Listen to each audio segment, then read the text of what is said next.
Comment faire un lassage en dentelle sur un pourring en flaque? Ou bien plutôt un lacing sur un pourring puddle. Je vous explique tout dans cette vidéo. J'ai fait du tri dans mes étagères. J'avais plein de tubes à moitié utilisés et très anciens. Donc j'ai pris tous les vieux tubes, du jaune et du vert, et je vais faire un pourring. Voici toutes mes peintures prêtes pour ma toile, jaune et verte. Je vais vous les présenter. Alors j'ai fini plein de tubes et de pots. Alors ici, la première, c'est une peinture pour le couteau. Je l'ai mis dans ce flacon, je ne suis pas sûre de l'utiliser car elle fait beaucoup de grumeaux. Puis de Févicryl bambou et cadmium green. De chez PBO Studio, le vert jaune iridescent que j'adore. De Févicryl leaf green, olive green, lemon cadmium yellow. De chez Action, j'ai fini tous ces tubes. Primary Yellow, et puis de PBO, le jaune azo de PBO, le jaune transparent de Liquitex que j'ai mélangé car il m'en restait un tout petit peu. De Févicryl, le jaune, le cadmium yellow medium, puis le cadmium yellow deep, et puis cette couleur jaune qui me restait, donc je l'ai fluidifié, on verra si je l'utilise ou pas. J'ai tout dilué, toutes mes peintures, avec ces deux médiums. J'ai mélangé dans le flacon la moitié de vinyle médium 4 en 1 de Cléopâtre et puis la moitié du pourring médium de chez Action. On va voir ce que ça va donner. Toutes mes peintures sont prêtes et je vais me lancer sur la toile pour faire du jaune et du vert. La consistance des peintures doit être identique pour toutes les peintures. C'est ça le plus important. Ici, c'est une consistance assez fluide puisqu'elle ne fait pas de petits monticules lorsque la peinture retombe dans la peinture. J'ai choisi cette consistance-là. Voici mes tests de fluidité. J'ai mis toutes mes peintures alignées et je les ai fait couler. Il y a vraiment très peu de différence, donc je vais laisser comme ça. Et puis, mes essais que j'ai fait hier. Alors, j'espère que j'arriverai à faire la même chose sur cette grande toile qui fait 50 sur 60 cm. C'est parti pour mes peintures jaunes et vertes. Je vais faire des taches sur la toile et puis je vais faire glisser. Et je vais rajouter du lassage en dentelle. Alors, c'est parti. Alors, je vais choisir des verts. Il y a des jaunes, il y en a à peu près, ils sont tous pareils. Donc, je vais commencer par celui-là. C'est un jaune primaire d'Action. La technique que j'utilise ici est une technique en flaque ou tache, comme je l'appelle, ou en anglais puddle pouring. C'est une des techniques que j'ai réalisées en premier et qui est très facile à réaliser. Je vais prendre un jaune plus clair. Ça, c'est le cadmium yellow medium de Févicryl. Il est un peu verdâtre, ce jaune. Ça fait deux jaunes. Je vais prendre ce jaune plus foncé, qui est aussi un Févicryl. C'est jaune cadmium deep.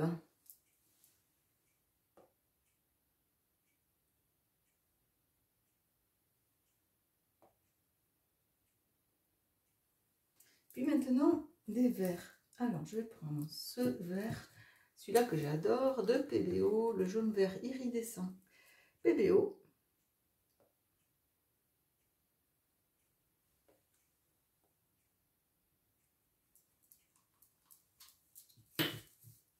Puis, ce vert qui est un vert, c'est cadmium green Févicryl.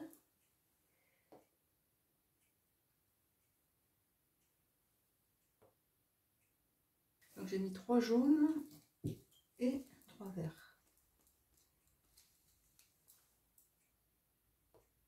Il est un peu épais celui-là. Pas terrible, pas terrible. Je crois que je vais l'enlever parce qu'il est trop épais. Ce verre est un verre phthalocyanine foncé de la marque Prismo que j'ai rajouté au dernier moment. Et la consistance, du coup, j'avais pas vérifié, mais c'est vraiment trop épais. Je vais mettre à la place ce verre-là. Une sorte de verre kaki. Il est plus clair déjà, ça me plaît plus.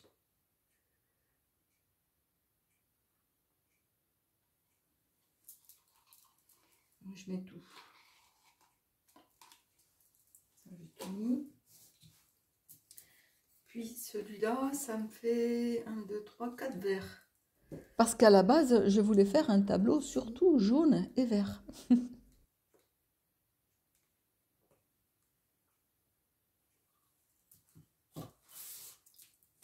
Ben, allons-y pour le jaune. Encore un jaune.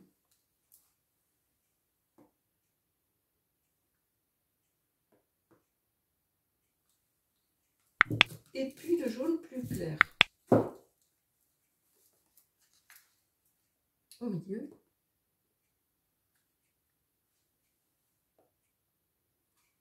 Et le dernier vert, qui est un leaf green, très clair, que j'aime beaucoup.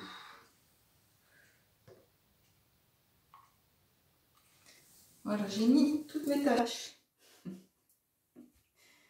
Alors maintenant, c'est parti.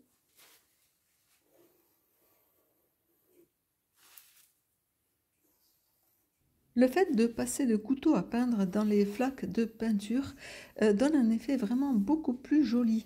Avec un couteau à peindre ou avec le doigt, il faut casser les ronds. Et quand vous allez mélanger votre peinture sur la toile, ça va être beaucoup plus joli que des flaques toutes rondes.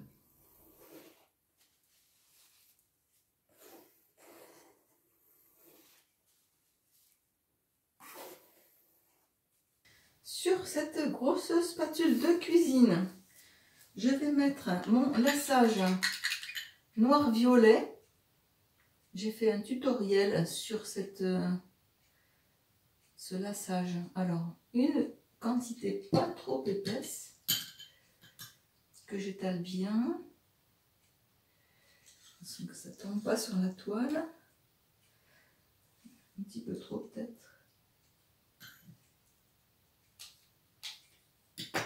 Voilà, je vais passer de là à là avec ce lassage.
pourring en flaque avec des lassages en dentelle vert et jaune est terminé. Si vous avez apprécié ma vidéo, n'oubliez pas d'appuyer sur le pouce levé, de mettre un like, de mettre un commentaire et dites-moi ce que vous pensez et si ma vidéo vous a aidé à faire un pourring en dentelle. Je vous dis à bientôt dans la prochaine vidéo où je mettrai le résultat sec de cette peinture car je n'ai pas eu le temps de la faire sécher. À bientôt dans la prochaine vidéo.